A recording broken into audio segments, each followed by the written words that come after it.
Ցավոք սրտի Հայաստանում սննդային ռիսկերը շատ բարձր են, շատ բարձր մակարդակի վրա, թերևս աշխարհում շատ քիչ երկրներ կարող են գտնել, որ նման բարձր սննդային ռիսկեր ունեցող երկրում համակարգ կա կամ այսպես ասած երկրում են ապրում։ Մեզ մոտ այդ ոլորտը ամենացավոտ ոլորտներից մեկն է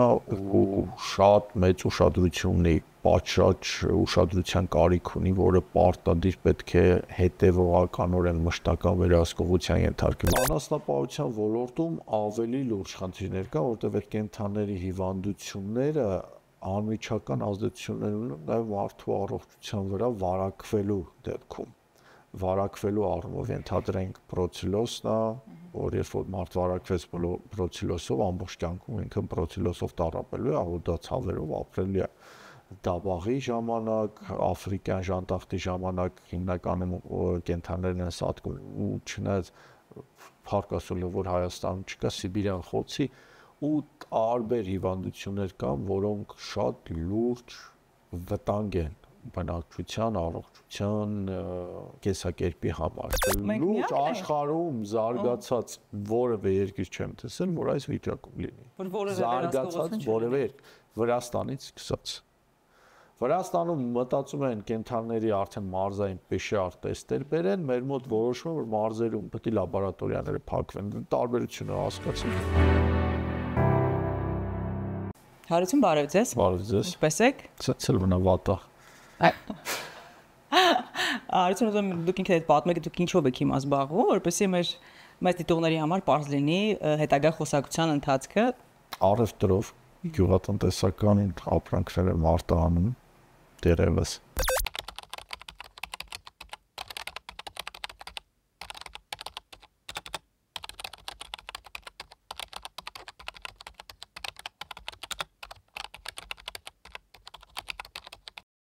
Այսօր տեսնենք էլի։ Բայց գյուղատնտես եք նաև։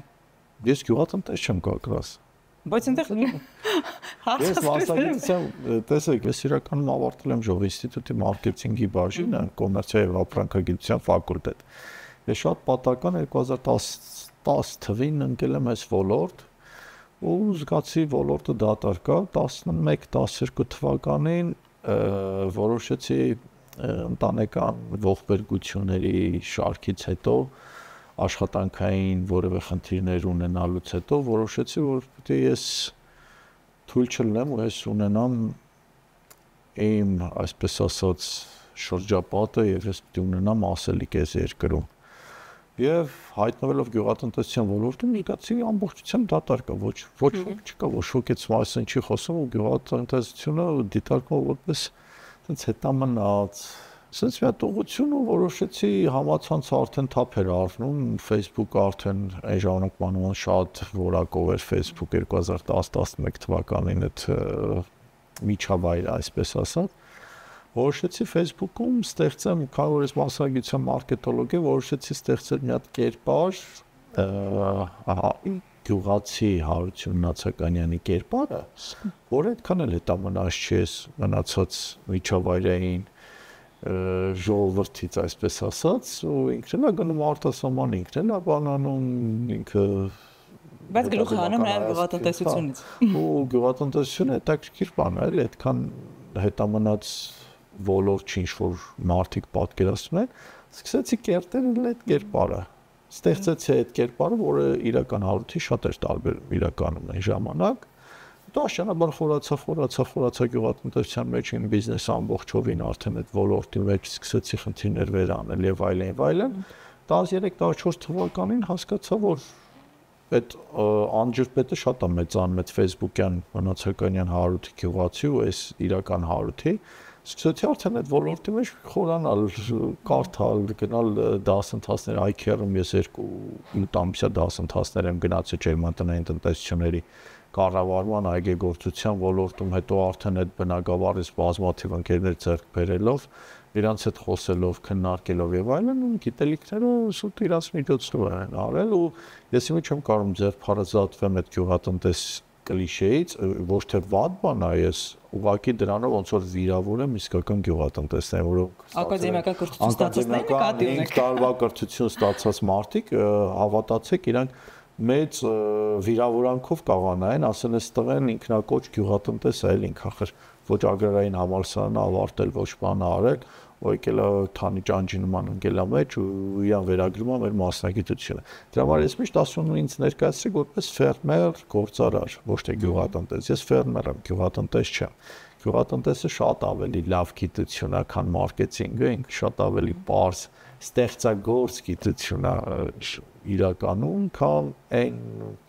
արհեստը, որին տիրապետում եմ ես էլ, իմը վաճառքն է, առևտուրն է, ուղղակի այդ ոլորտում եմ ես։ Ու այդ ոլորտում էլ ձևավորվել է այն կերպարը, ինչ որ կա ներկայումս։ Չգիտեմ, դա լավ է թե վատ է, բայց էս է։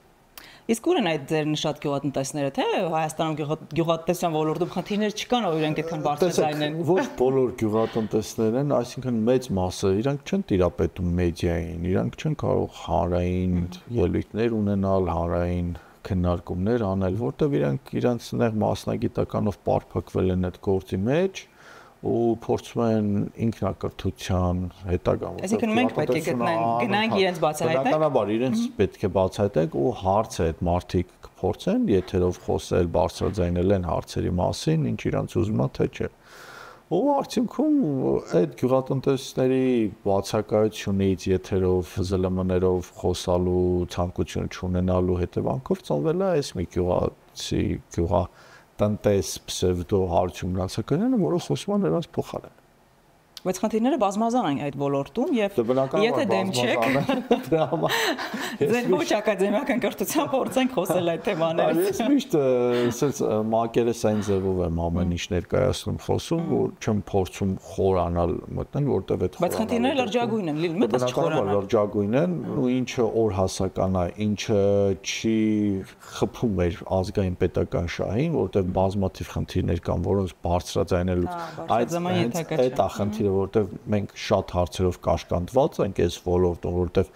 որոշ ազգուշ հրապարակային խոսք դա կոնկրետ հարված կարող է լինի երկրի ազգային անվտանգությունը, պետական անվտանգությանը։ Դրա համար մենք պետք է փորձես այդ ոնց որ ասես գետի մեջ ճիշտ լողաս, որ չհարվածես որևէ բանի։ Ինչը իրականում դժվար է, բայց ինչ հնարավոր է փորձում ենք անել, չգիտեմ արդյունքները ինչքանով են լավ, ինչքանով են վատ, բայց գոնե բարձրաձայնում է մարդիկ հասարակությունը իսկապես։ Էս է ամբողջ պատմությունը։ Հիմա ասում մի խնդրից խոսենք, որ մարդկանց ամենաշատն է այսօր հուզում, որովհետև շատերը ինֆորմացված չեն եւ հաճախ չգիտեն էլ ինչ են ուտում, ինչ են օգտագործում, որտեղից է այդ բերքը գալիս։ Սննդային ռիսկեր նկատի ունեմ։ Եկեք սննդային ռիսկերից խոսանք եւ կառավարում են սննդային ռիսկերն այսօր Հայաստանում եւ ինչ ռիսկեր ունեն իսկապես ժողովրդի համար։ Ցավոք սրտի Հայաստանում սննդային ռիսկերը շատ բարձր են։ Շատ բարձր մակարդակի վրա ինտերես աշխարհում շատ քիչ երկրներ կարող են գտնել, որ նման բարձր սննդային ռիսկեր ունեցող երկրում համակարգ կա կամ այսպես ասած երկրում են ապրում։ Մեզ մոտ այդ ոլորտը ամենացավոտ ոլորտներից մեկն է ու շատ մեծ ուշադրություն ունի, պատշաճ ուշադրության կարիք ունի, որը պարտադիր պետք է հետևողականորեն մշտական վերահսկողության ենթարկի, որովհետև բույսերի հետ կապված տեսեք դու գործ ունես սննդի հետ, պատկերացրեք այդ բույսը աճում է, բույսը ոչ միայն դու թունաքիմիկատների, պարտանյութերի բանի ճիշտ օգտագործման խնդիր ունես, որովհետև եթե ճիշտ չես օգտագործում առաջինը հողն է դեգրադացում, հետո նորմալ բերք չի տալիս։ Երկրորդը, եթե ընդհանրենք հողը չդեգրադացվեց կամ հողը դեգրադացվելուն զուգահեռ այդ ապրանքատեսակի որակական հատկանիշներ են կան, այդ արգելված նյութերի թույլատրելի նորմը դու գերազանցում ես, դա մարդկային առողջության վրա լուրջ ազդեցություն է թողում, ինչը մեր հիվանդանոցների պատկերը, որ նայում ես, արդեն պարզ ցույց է տալիս, ինչքան հիվանդներ ունենք, քաղցկեղով հիվանդության դեպքերը Հայաստանում, նաև դա սննդի Մեծապես սննդից են կախված։ Այո, մեծապես սննդից է կախված։ Դրան գումարած, տեսեք այդ բույսի հետ կապված տարբեր հիվանդություններ, որ այդ հիվանդությունները կարող է տարածել համաճարակի աղբյուր դառնալ։ Բույսերից համաճարակներ են լինում։ Բույսերից, նայեք, ընդհանրենք շարկա հիվանդությունը, որը սալորենու քոս է, այսպես ասած կոչվում, ինքը տարածվելով միջավայրում դու այդ քո պտուղ արտանելով որևէ այլ երկիր նրանք հայտնաբերեցին այդ սալորենու քոսը, այսպես շարկա հիվանդությունը, ամբողջապես արգելք կդնենք ընդհանուր բոլոր կորիզավորների արտահանման վրա։ Պլյուս ենթադրենք գոյություն ունի բակտերիալ այրվածքի հիվանդությունը ընդդավորների դեպքում, որը տանձենների վրա է տարածվում, որը տարածվում է նաև մեղուների տեսքով։ Դու կարող ես ինչ-որ 5 կիլոմետր հեռու մեկը բակտերիալ այրվածքով հիվանդ ծառեր է տնկել եւ մեղուն փոշոտում անելուց գալիս է քո ծառերն էլ են վարակվում։ Այդ վարակը գնում է։ Պլյուս բույսերից անցնեն կենդանիներին, ինչերի ռիսկերը ավելի մեծանում, ենթադրենք։ Հարություն ջան, կներեք ընդհատեմ մի բան, ուզում եմ հիմա մարդկանց համար հասկանալի լինի։ Այսինքն այն բանջարեղեն է եւ միրգը, որ կա խանութներում այսօր, որևէ կերպ չի ստուգվում, այնտեղ կան թունաքիմիկատների քանակը որքան է, Երբևէ լսել եք, որ ինչ որ պետական մարմնից, ինչ որ մեկի այգու, դաշտի, պտուղ, բանջարեղեն կամ գյուղ մթել տարել են լաբորատոր անալիզներ են արել եւ լաբորատոր փորձաքննության հետևանքով կասեցրել են, ասել են դու քո ամբողջ վերքը չպետք է վաճառես, իրավունք չունես, որովհետեւ չի համապատասխանում այդ նորմերին մեջ, ենթադրենք ծանր մետաղների արկայությունը բարձր է, սա ազոտի քանակը բարձր է, սա նենց է։ Երբևէ լսած կաք։ Դե ու այդ ամեն ինչը մտնում է շուկա։ Ու այսօր հայ սպառողը սնվում է բացառապես տվյալ ֆերմերի բարեխղճության կմահաճույքի հաշվին։ Նա բարեխիղճ եղավ, բախտդ կբերի, որակյալ կտես բարեխիղճ եղավ, քո բախտը չի բերի, ինչ որ պեստիցիդներով ենթադրենք չակերտավոր բուժած թունաքիմիկատները տարբեր պարտանյութերով չարաշահած դու պտուղ բանջարեղեն ես օգտագործում, դու չգիտես այդ մասին, ու չես էլ իմանալու։ Իսկ ֆերմերն ու գյուղացին բավականաչափ իրազեկված են, որքան պետք է այդ ամենը օգտագործել։ Իրազեկված չեն, հենց դրա համար մեխանիզմներ ու գործիքակազմը պետք որ այդ խնդիրները կարողանաս դու ճիշտ լուծել պետական մակարդակով։ Ֆերմերները այսօր տեսեք ագրարային բրոժուրներ չկան, որ բաժանվեն իրենց չափերով բաներով։ Տեսեք 850 տեղից անցած տարի դիմել էին ընդամենը 100-150 հոգի։ Դուք պատկերացնում եք, մենք մասնագետների պակաս ունենք շատ մեծ, ու այդ պակասը գնալով ավելի է ընդգծվում, ավելի է մեծանում, ու ոչինչ չի ձեռնարկվում, ու բնականաբար այդ չիմացությունը բերելու է այն հետևանքների, ինչը ունենք այսօր, ու գնալու է ավելի խորացման, ինչը որ կլինի հետագայում։ Իսկ վերջնարդյունքում քաղցկեղի տոկոսի աճը sense տեն շատ է, մի քիչ կարող ավելի շատանա հետագայում, տարբեր հիվանդություններ, ալերգիաներ, հիմնականում տեսել եք ալերգիաների դեպքը ինչքան Հայաստանում շատացել։ Դա հենց նաև սննդամթերքի բուժանյութերի հետ կապված վերում են դրան։ Մի խոսքով իսկ անասնապահության ոլորտում ավելի լուրջ խնդիրներ կա, որտեղ այդ կենդանների հիվանդությունները անմիջական ազդեցություններ ունեն նաև մարդու առողջության վրա վարակվելու դեպքում։ Վարակվելու առումով ենթադրենք բրոցելոզն է, որ երբ որ մարդ վարակվեց բրոցելոզով, ամբողջ կյանքում ինքը բրոցելոզով տառապելու է, ու դա ցավերով ապրելի է։ Դաբաղի ժամանակ, աֆրիկյան ժանտախտի ժամանակ հիմնականում կենդաններն են սատկում, ու չնայած փառք Աստծո, որ Հայաստանում չկա սիբիրյան խոցի, ու տարբեր հիվանդություններ կան, որոնք շատ լուրջ վտանգ են բնակչության, առողջության, կեսակերպի համար։ Իսկ այդ վարակները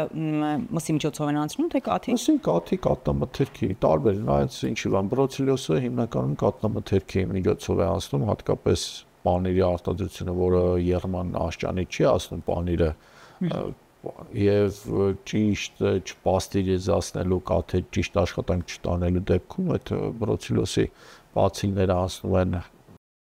պանիրի մեջ, պանիրից մարդու։ Ու դեղ արդեն բազմաթիվ այլ հիվանդություններ կան, որոնք անմիջապես կենդանուց մարդուն են ասնում եւ այլն, ու դրա համար պետք է տոտալ խիստ վերահսկողություն, ճիշտ կարանտինային միջոցառումներ, կանխարգելիչ միջոցառումներ, երբ որ ենթադրենք ինչ որ օջախներ էլ բռնկվում են, անմիջապես հայտնաբերում եւ ոչնչացնում կամ բուժում կախված ինչա պահանջում է հիվանդության դեմ պայքարը այդ խնդիրները։ Մի խոսքով ունենք այս խնդիրը։ Իսկ մարզային լաբորատորիաների մասին եք խոսել դուք ձեր հետ, ուզում դրանից լաբորատորիաները լսեցի, որ սննդի անվտանգության պետական ծառայությունը ինչ-որ փակի, դա շատ վատ գաղափար է, շատ վատ միտք է եւ լրագրողներից էլ ինձ հետ կապվեցին, ասացին որ նախարարին են հարցրել, դա հաստատել է որ նման քայլ են գնում կամ որոշում են օպտիմալացնել, այսպես ասած, չգիտեմ, ինքը շատ սպეციფიկ բարդ ոլորտ է եւ դա փակելով կբերի հետեւյալ խնդիրները։ Առաջինը, այս ակադեմիաթիվ մասնագետները, որ մարզերում աշխատում են, այդ մարդիկ կմնան անգործ։ Դա մի կողմ։ Հետևաբար այդ մասնագիտությունների կարիքը չի լինելու, ներկապային չի լինելու, բայց ինքը իրականում շատ անհրաժեշտ է։ Եվ հետո խնդիրներ առաջանալու դեպքում մենք չենք իմանալու ինչ անենք։ Եվ հաջորդը այն, տեսեք, այդ գործընթացը ոնց է տեղի ունենում։ Ենթադրենք կենդանիներից վերցնում են արյան նմուշները, բերում են մարզային լաբորատորիաները, փորձաքննության են ենթարկում եւ որևէ մեկը երբ որ չի համապատասխանում, վարակ են հայտնաբերում կամ ինչ-որ հիվանդություն, դա ուղարկում են Երևան։ Երևանում վերջնականաբար նորից կրկնակի փորձաքննության հետո կամ ազատվում են կամ մերժում են։ Հիմա պատկերացրեք, այդքան չստուգված արյուն, ենթադրենք ամեն մարզը օրական կամ ամբողջությամբ օրական 4000 դիցուկ օդից վերցնենք, օրական 4000 կենթանու արյուն պիտի ամեն օր տեղափոխեն Երևան։ Եթե փակվի լաբորատորիաները։ Եթե փակվի լաբորատորիան, դուք պատկերացնեք այդ քանակի արյան հետ ինչա կատարվելու վթարներ են տեղի ունենում։ Ենթադրենք մի կենթանի ունի սիբիրյան խոց ու վթարի դեպքում այդ ամբողջությամբ տարածվեց ինչ-որ միջավայրում, ինչ են անելու կամ ոնց են կազմակերպելու այդ քանակի արյան ներհոսքը դեպի Երևան, ոնց են պատկերացնում։ Իրենք չեն պատկերացնում այդ վտանգները։ Չգիտեմ, ես չեմ կարող իրենց փոխարեն պատասխան տալ, եթե պատկերացնեն գուցե այս քայլին չեն գնա։ Որ մարմնի գործառույթներն են, որ չեն կատարում, ես նկատի ունեմ եւ Հասան որ մարմինն է աշխատում։ Եթե դուք այդ հարցին պատասխանեք, ես կշարունակեմ։ Ես ոչ մի մարմին չեմ տեսնում, որ նորմալ աշխատի, հետեւաբար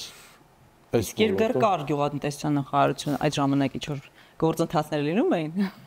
Գոնե իմիտացիա կար գործընթացի։ Գոնե իմիտացիա կար։ Հիմա այդ իմիտացիան էլ չկա։ Բայց եթե այդ իմիտացիան կա, այդ իմիտացիոն գործընթացի ժամանակ եթե ստիպում ես ճնշում ես գործադրում սեղմում ես իրենց սկսում են աշճանաբար գնալ արդեն իսկական իրական գործ անել։ Հիմա մենք չկա գյուղնախարարություն,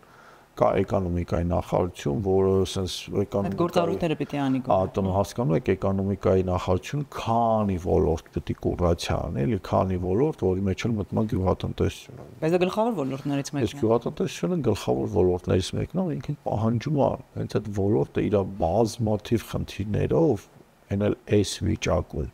ինքը պահանջում է օրասական արագ լուծվող խնդիրներ։ Շատ արագ։ Դրանք ազգային անվտանգության հարցեր են ըստ էության։ Սա ոլորտում միշտ էլ ազգային անվտանգության խնդիրներ են պարունակել, այսպես ասած, ազգային անվտանգության հարց է եղել։ Ու այսպես բարձի թողի վիճակը ոչ մի լավ բան չի խոստանում։ Ենթադրեք դուք ունեք հնարավորություն առաջինը որ գյուղատնտեսական խնդիրներով կզբաղվեիք կամ բարձրաձայնեիք։ Օրինակ, երեքը։ Օրինակ առաջինը բուսաբուծության ոլորտից խոսեմ, ամենաառաջինը ռոռոկման համակարգը պարտադիր պիտի բարելավվի, որ ջրի այդքան կորուստ չունենան։ Երկրորդը 70% կորուստ ունենք։ 70% մենք մակերեսային կուտակման ջրի վատ կառավարման հետևանք է։ Վատ կառավարման, վատ կոմունիկացիաների, վատ ենթակառուցվածքների հետևանք է, ու ինչ է, եթե ես ասում եմ $500 միլիոն պահանջի, $1 միլիարդ պահանջի, դա պարտադիր ամեն առաջինը դա պիտի արվի։ Պիտի նորմալ ավազաններ սարքվի բոլոր շրջաններում, մարզերում ըստ տեղի հողի քանակի, որպեսզի կարողանան նաև ջրի կուտակում անեն հետագայում ռոռոքելու նպատակով։ Այդ խնդրից հետո երկրորդ կատարեի հողերի զոնավորում, որի միջոցով կհասկանանք, որ տարածաշրջանին ինչ մշակաբույսն ավելի ձեռնտու աճեցնել, ավելի հարմար։ Դրանից հետո կընտրեինք արդեն սելեկցիոն կայանների աշխատանքը փորձել բարելավել, որպեսզի ստանաս քո կլիմային բնորոշ հարմարվող սորտեր, որը ավելի մեծ էֆեկտիվություն կապահովի, եւ հաջորդը շուկայի ուսումնասիրություն, երկարաժամկետում հասկանալ առաջիկա 10 տարում, որ մշակաբույսերի դեֆիցիտ է լինելու աշխարհում, որի պահանջարկն է լինելու, զարգալ հենց այդ մշակաբույսերի աճեցմանը եւ արտահանմանը։ Անասնապահության ոլորտում բնականաբար ամենաառաջնայինը խոշոր եւ մանր եղջերավոր անասունների զարգացում, ինչ իրանց էլի ենթադրում է սելեկցիայի նոր սորտերի ստեղծման տեղական մեր կլիմային հարմարվող եւ հնարավորինս խոշորացված մասշտաբներով զարգացում, որտեղ մանր ֆերմերային տնտեսությունները 21-րդ դարում ուղղակի չեն կարող դիմանալ։ Առնվազն մի ֆերմա պետք է լինի 50-60 կով պլյուս, որպեսզի կարողանա ինքը շահույթով աշխատել եւ սեփական արտադրանքը տարատեսակ ապրանքատեսակներ ստանալ։ Ու հիմնական շեշտը պետք է դրվի հենց այգեգործության ու խոշոր եղջերավոր, մանր եղջերավոր անասունների վրա, խոզաբուծությանը ինչի այդքան չեմ նշում, որովհետև մենք ապրում ենք մեր հարավային հարևանները ամբողջությամբ իսլամական երկրներ են, այո, դու արտահանելու ես հիմնական արաբական երկրներ, որովհետև Ռուսաստան իրենց պայմանները այնպեսին է, որ դու չես կարող Asian միս արտահանել Ռուսաստանի Դաշնություն, որտեղ նրանց մոտ եւ ծորենն է բավականաչափ էժան եւ կարի եւ ցանկացած հացահատիկ պլյուս հոսանքն է բավականաչափ էժան եւ դու մրցունակ չես Ռուսաստան, դու պիտի հարավն ես դեպի հարավի վրա աշխատես ու այս պարագայում սկսի ստացվել ինչ-որ բան։ Իսկ Հայաստանում էկոլոգիապես մաքուր սննդամթերք կա։ Օրինակ Եվրոպայում խանութներում մակնշումներ կա, չէ՞, դա էկոլոգիապես մաքուր սնունդ է, տարանջատված է։ Դες եմ եղել օրգանիկ արտադրող երկար ժամանակ, մինչև Արցախի հողերի կորուստային, մինչև 20 թիվը, ես հավաստագիր ունեի օրգանիկի այն ժամանակ 2021 թվականին 31 օրգանիկ էկոլոգիապես մաքուր արտադրանք արտադրող հավաստագրված ընկերություն կար։ Հիմա չգիտեմ արդեն։ Ինձ թվա պակասած կլինեն, որովհետև այդ եվրոպական գրանտային ծրագրերն չկան։ Ես երբեք նախորդ ասեմ, ոչ մի գրանտային ծրագրից չեմ օգտվել։ Իսկ մակնշումը անելուց առաջ ստուգում են գոնե որ համոզվես որ դա մաքուր է։ Այո, ես 2 տարի շատ դաժան ճանապարհ եմ անցել, ինչ է ստացել։ Հա, գոնե որ տեսնենք կարողանանք հանգիստ գնել։ Պլյուս դա ես արտահանում եմ Եվրոպա, եթե հանկարծ իմը չհամապատասխաներ, ես Եվրոպայում շատ լուրջ խնդիրներ կունենայի։ Իմ ամբողջ բիզնես վարկանիշը կավասարվեր 0-ի եւ իմ արտահանումները ընդհանրապես կարգելվեր Եվրոպայի տարածքում, այսպես ասած։ Արդեն ուզում եմ պատմեք ինչ-որ մասնավոր դեպքի մասին, եթե գիտեք թունավորումների հետ կապված, որովհետև մեր ժողովրդին պետք է այսպեսի պատկերավոր ինչ-որ դեպքեր, որ սկսեն ընկալել ու հասկանալ, ոնց սննդամթերք օգտագործել, երբ օգտագործել։ Չէ, տեսեք, օրինակ Գորիսում մի քանի ամիս առաջ, մի երկու ամիս առաջ ընտանիքով թունավորման դեպք եղավ, սննդից բնականաբար, ու միջև հիմա պատասխանը չկա։ Մի հոգի մահացավ, կարծեմ իրենց երեխաներից մեկը, միջև հիմա հանրությունը չունի այդ հարցի պատասխանը այդ ընտանիքը ինչից էր թունավորվել։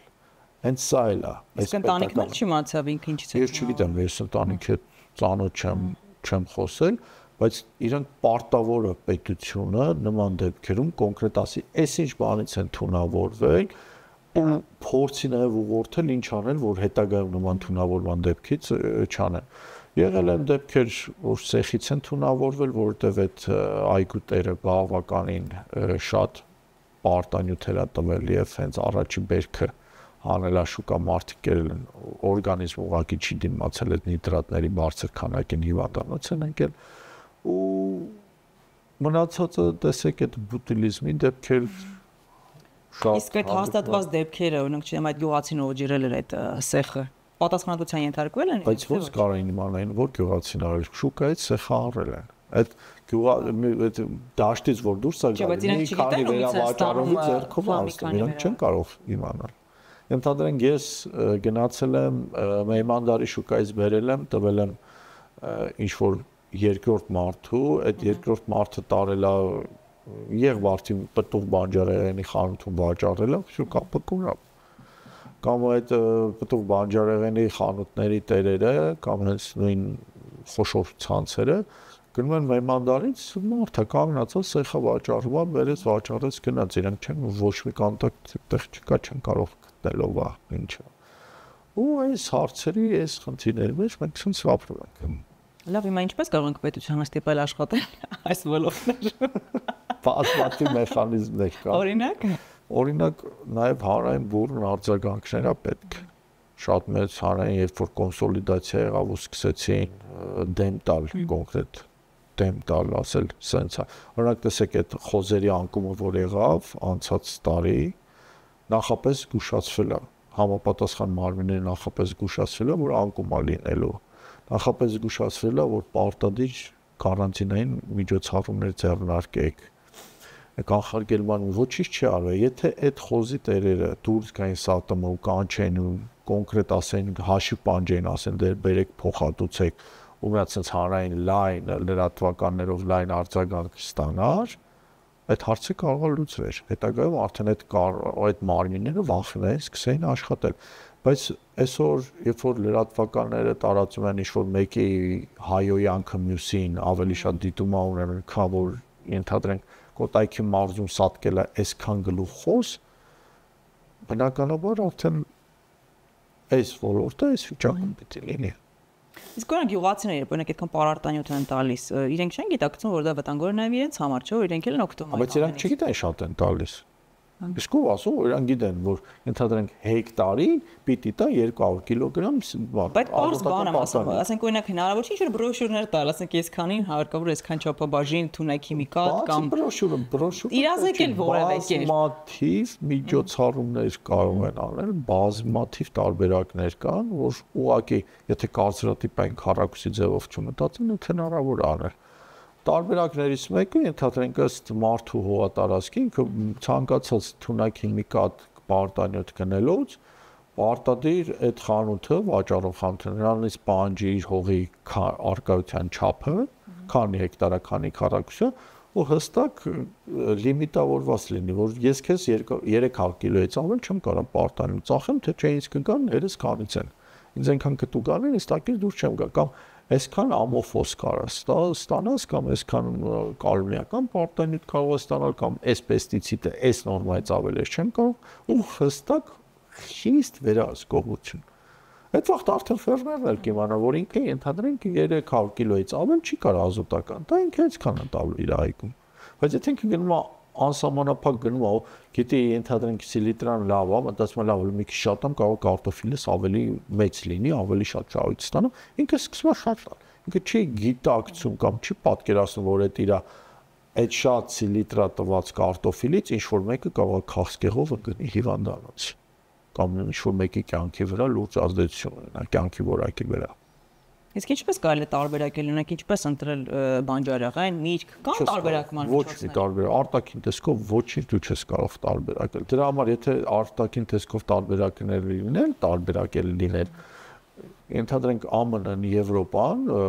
օրգանիկի սերտիֆիկատը տալիս են, պարտադիր այդ ապրանքի վրա մագնիշումը պետք է լինի, չէ՞, Եվրոպային էս կանաչ տերևի տեսքով է, ԱՄՆ-ն USDA է գրվում ու օրգանիկի նշանը։ Այդ նշանը կարող ինչ անեն, ասեն, եթե խոսքի կանաչին մի քիչ վառ կանաչա, փիրուզագույն է, այսի օրգանիկ է, եթե սենց է, այսի ոչ օրգանիկ է, ավանդական է կամ եւ այլ եղանակով։ Դրա համար մարդիկ այդ մագնիշումն են մտածել, մարդիկ մտածել են նաեւ, որ օրգանիկը պետք է լինի սուպերմարկետներում լրիվ ուրիշ դարակաշարերում, ոչ թե ամբողջի հետ միասին, որ խառնվի ու մարդ չմարա։ Այդ ժամանակ արդեն սպառողը գալով ինքը հստակ գիտակցա, որ ինքը պետք է գնի օրգանիկը որտեվ այս դարակաշարը բացառապես օրգանիկ է։ Ոսենց բազմաթիվ միջոցառումներ կան։ Չէ, ուղղակի մի անգամ ասեցի, որ ասիկ պետք չի սեղ ձմայրուկը առաջինը շուտ դուրսեկացնել գնել։ Դուրսեկացնելը առաջինը, էսի մի քանի բան կա, գոնե զգուշական իմ տված խորհուրդը բավականին սիրողական, ոչ պրոֆեսիոնալ խորհուրդ է, այդ որ ես դա ասել եմ։ Դու դրանով լավ առաջի բերքից խուսափեցիր, բա հետագային ինչ պետք է անես։ Զուտ դա է։ Իսկ ուսումնասիրել եք այ օրինակ հարևան երկրներում նույնպեսի բարձր տողի վիճակի ինչպես մեզ մոտ, թե այդպեսի երկիր չկա, որ որևէ բան չվերահսկի։ Այդպեսի երկիր չեմ տեսել։ Լուրջ աշխարհում զարգացած որևէ երկիր չեմ տեսել, որ այս վիճակում լինի։ Զարգացած որևէ Վրաստանից սկսած։ Վրաստանում մտածում են կենթանիների արդեն մարզային PCR տեստեր բերեն, մեր մոտ որոշում որ մարզերում պետք է լաբորատորիաները փակվեն։ Տարբերությունը հասկացեք։ Պատկերացրեք, ուրիշ բան չասեմ։ Թուրքիան սուպեր զարգացած գյուղատնտեսական երկիր է դարել, սուպեր զարգացած, երբ որ էքսպոների ժամանակ դու մտնում ես ցանկացած երկրում, եթե գյուղատնտեսական էքսպո է, կլինի Գերմանիա, Իսպանիա, Իտալիա, Ֆրանսիա, Դուբայ, ու մտնում ես դու թուրքական տաղավարները տեսնես ու դու իսպանական ամոթ ես զգում։ Ու այս ամեն ինչին զուգահեռ ու մեր մոտ է ցակավաթիվ արտադրողներն էլ ոչ քանակ ունեն, ոչ նորմալ ապրանքային տեսքով է ստացվում իրանց, ոչ նորմալ կարողանում են մատուցեն ու դու նայում ես ու հասկանում ես մի 100 տարի հետ ես քո թշնամուց ու այն քաղաքական բանը չի արում մոտոտել առաջանում լավ բա ինչ անենք ես իրանից հետ եմ ինքը վաղ ինձ կուլա տալի ունենք այս խնդիրը այս վիճակը Իսկ օրինակ հայ գյուղացին կամ ֆերմերը այսօր ինչ է ցանում այն ինչ որ հասանելի այլ ինչ որ կա շուկայում թե իրան գիտի ինչ պետք է ցանի որ լավ աճի լավ վերք տա առողջարար է կամ չգիտեմ հիմնականը հիմա բավականին պակասել է մանավանդ դաշտային մշակաբույսերի աճեցում եթե նկատած կլինեք անցած տարի լոլիկը շուկայում 600 դրամից կարելի ասել գինը չի ճակ 400 դրամից ինչի հետևանք են որ դաշտերում արդեն այդ մշակաբույսը քիչ աճեցվում աշճանաբար մարդիկ քչացրել են եւ հիմնականում ջերմատնային տնտեսությունների լոլիկ էր ամռանը Եվ լավ տեսակներն էլ կարծես շատ են քչացել, մեջ հիմնականում հաստ կեղևով սպիտակ։ Հաստ կեղևով սպիտակ այդ լոլիկները հիմնականում աճեցնում են, որ ինչի համար են այդ կեղևով այդ լոլիկները աճեցնում, որտեղ ինքը տրանսպորտավորման համար շատ լավ է, ինքը ուշափչանում։ Մենք լարսի խնդիր ունենք եւ այլն բազմաթիվ տրանսպորտային խնդիրներ ունենք, դրա համար այդ լոլիկը այդ բիֆը եւ մախիթուսը ինքը ավելի երկար է ապրում։ Սու դրա համար են մարդիկ այդ լոլիկի տեսակները աճեցնում ու այն մեծ սովոր տեսակները աշճանաբար քչացել է ու երևի կամ արդեն կարելի ասել վերացել է ու չգիտեմ արդեն արտասանից ավելի համով սորտեր կա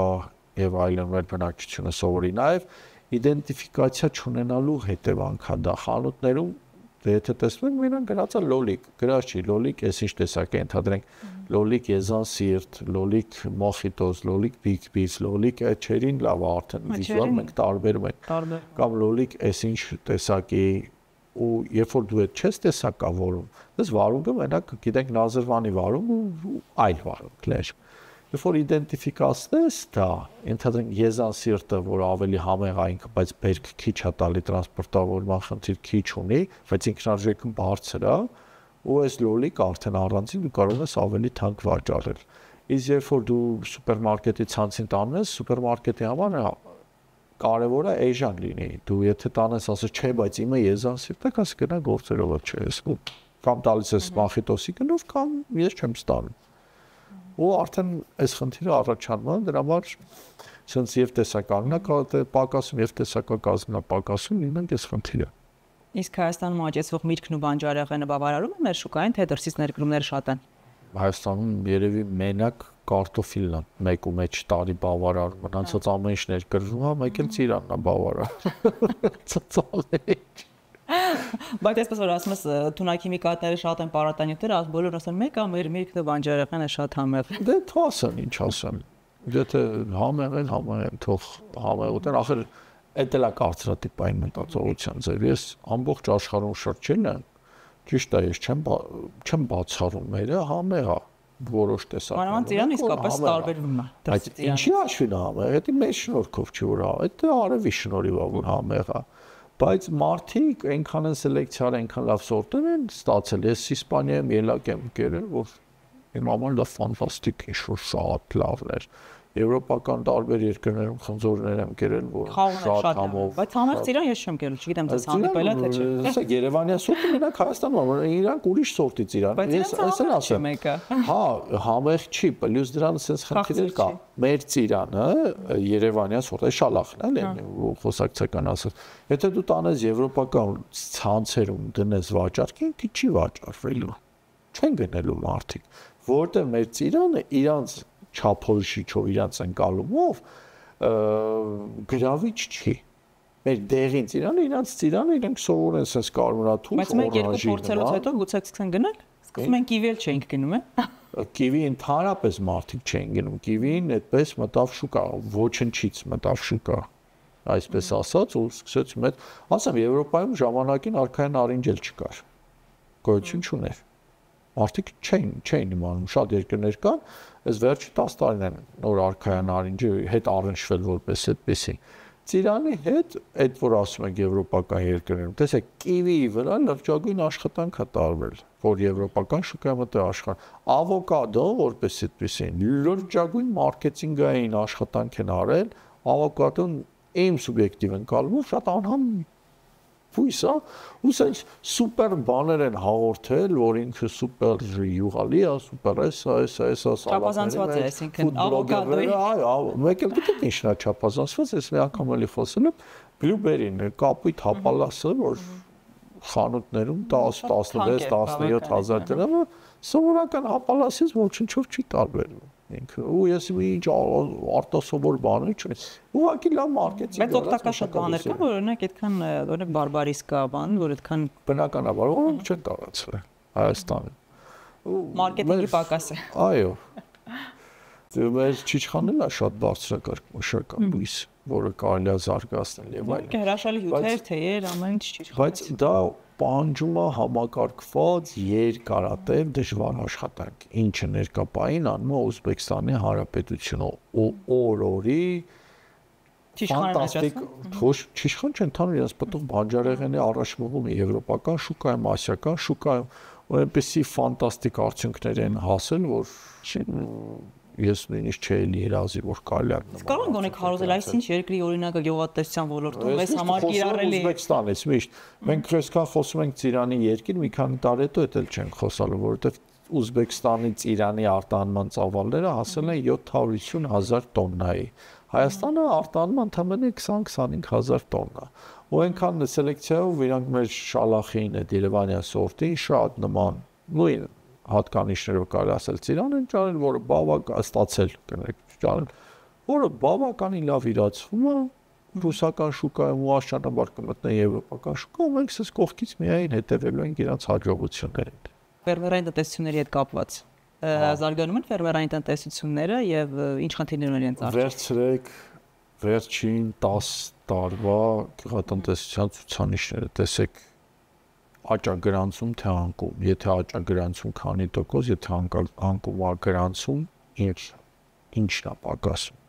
Ու ամեն ինչ բարձ կդառնա։ Այս տարի որ ցենց զրոյական վիճակում է եղել գյուղատնտեսությունը, ի շնորհիվ ծաղկի արտահանման, ծաղիկի, հասկանում եք։ Մի երկիր, որ ունի պարենային լուրջ խնդիր, այս պահին այդ գյուղատնտեսության ոլորտերը պարզանում ծաղիկի արտահանելը, ջերմատնային տնտեսությունները։ Այս է դա վիճակը։ Ծիրանի արտահանման խնդիրը կարճ է տևում եւ լուրջ բան չի, ինչ որ։ Չէ, 28000 տոննա ծիրան արտահանելը դա եսի ինչ արդյունք չէ, էլի ծաղերի է։ Կամ 100,000 տոննա պատով արտահանել ընդհանրեն, լավ թող 100,000 տոննա դառնա։ Դա շատ ցածր եւ ծաղալի թիվ է։ Երբ որ նայում ես քո ամբողջ պտուղ բանջարեղենի արտահանումից 7 անգամ ավել Ուզբեկստանն արտահանում միայն Ծիրան։ Միայն Ծիրան, մնացածը չեմ ասում, կերած չեմ ասում, դեղս չեմ ասում, տանց չեմ ասում, խնձոր չեմ ասում, միայն Ծիրանը քո ամբողջ պտուղ բանջարեղենի արտահանումից 7 անգամ ավել է։ Ու դու հասկանում ես, որ շատ հետ ես։ Իսկ ինչ որ մշակաբույս, չգիտեմ, օրինակ միրգ բանջարեղեն, որ դուք խորհուրդ կտայիք Հայաստանում աճեցնել եւ որ այդ ոլորտը չի զարգանում։ Բայց որտեղ ամեն ինչ հնարավոր է աճեցնել, ես սպայն մենակ զերծ կմնայի խնձորից, որտեղ խնձորի գերկուտակում է եւ Ռուսաստանում լինելու եւ Եվրոպայում հիմա գերկուտակում կա, խնձորի վաճառքը բավականաչափ դժվար է։ Այ հիմա Գարունին եւ գյուղատնտեսական աշխատանքները երևի թե պետք է արդեն սկսել, ինչ խորհուրդներ կտայիք դուք գյուղատնտեսության դրա համար խորհուրդ չտա։ Լավ, դուք ինչ եք սկսեիք, դուք էլ չէ՞, դուք եք զբաղվում կարծեմ։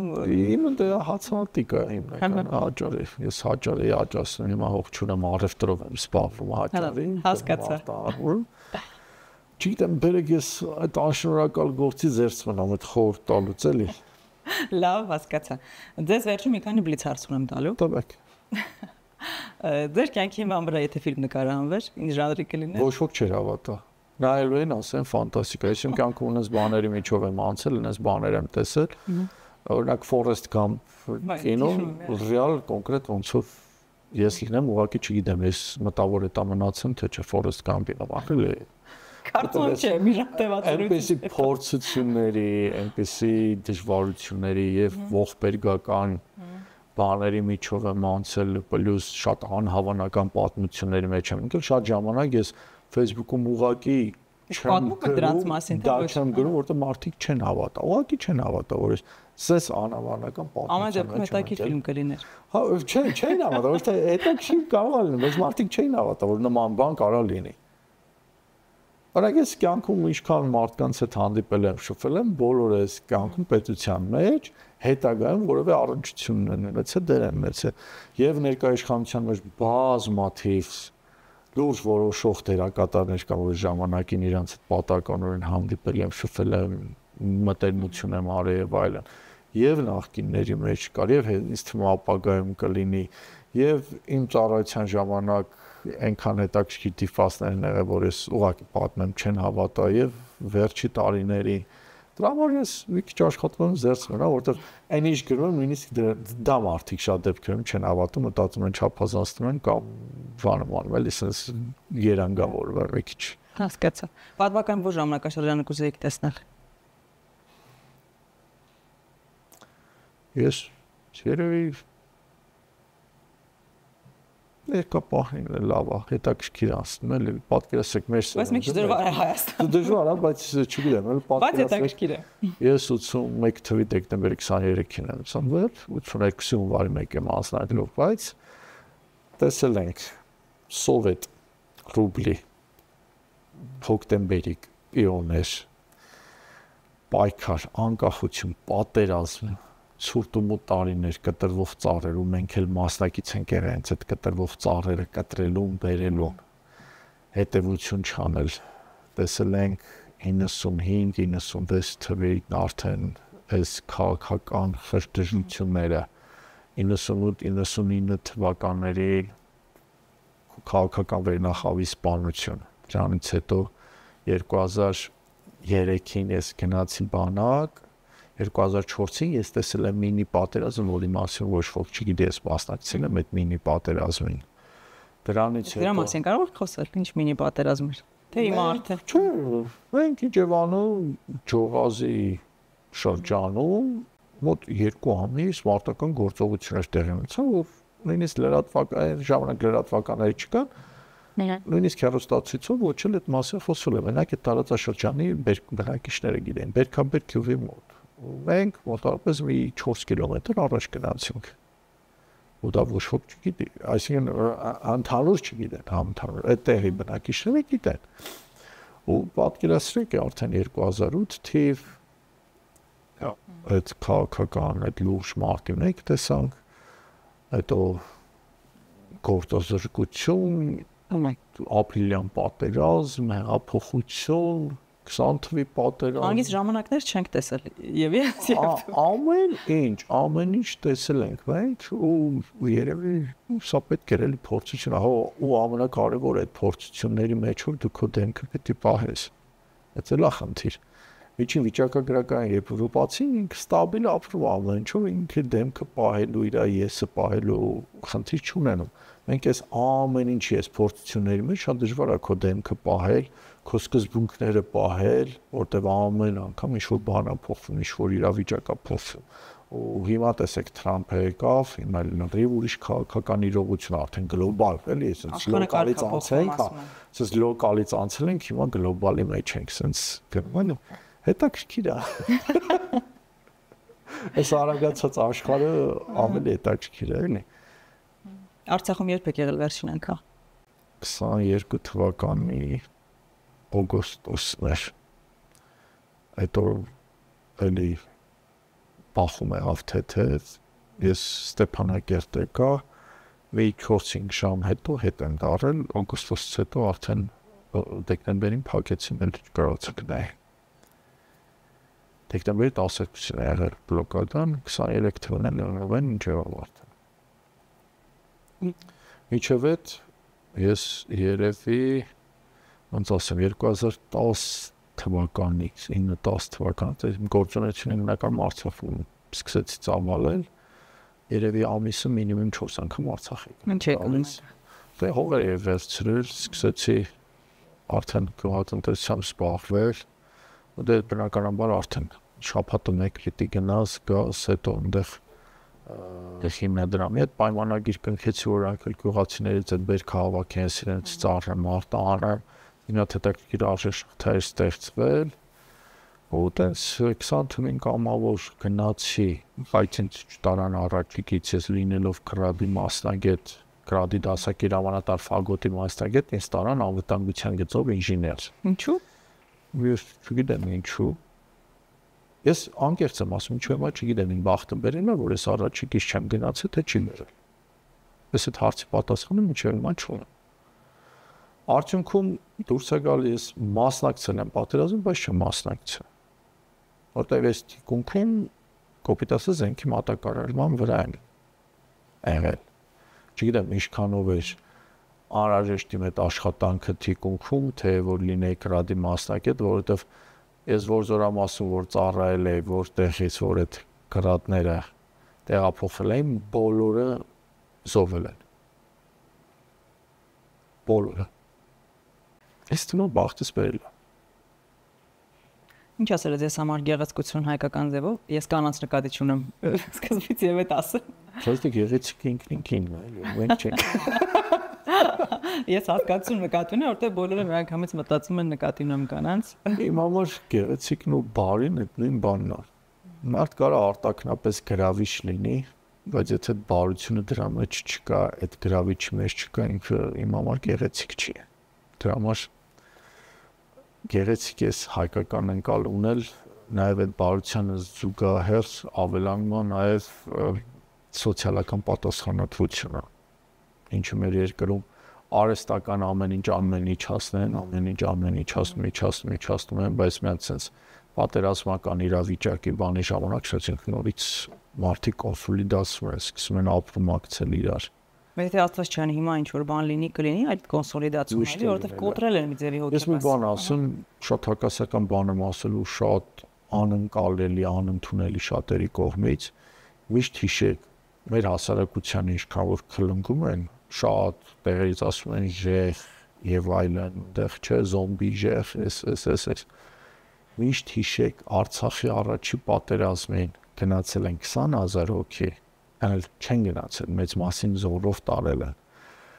20 թվի պատերազմի ժամանակ մինիմում 50,000 կամավոր է գնացել, մինիմում 50,000, եթե ոչ ավել, մարդիկ վայնկոմատի դռներն էին ծեծում։ Ու այն հասարակությունը, մի անգամ Լևոն Տեր-Պետրոսյանը մի հատ հետաքրքիր բան ասեց, ասես հասարակությունը, որ ասում են 36 թվին եղբոր դեմ, հայրը տղու դեմ գործ էր տալիս, գրում էին 41 թվին ամենաշատ հերոսը տվեց պատերազմին։ Այսինքն այս հասարակությունը, հանրությունը որպես հունք որ նայես, ինքը շատ լավն է ապրումակցող եւ այլն։ Բայց այս կեղծ արժե համակարգերը 30 տարի անդադ մտցնելով, հիշեք 90-ականներին ես շատ լավ հիշում եմ, ինչ արժե համակարգեր, այդ գողական բան, չաշխատելը, տրակտորը պետք է տղեն, պետք է չաշխատի, լավ սովորել, խափելը, դա բաշարել էր, միջև հիմա մարդկանց խափելը դիտվում է որպես բաշարել, ոչ թե պարսավանքի ենթակա ինչ-որ գործողություն։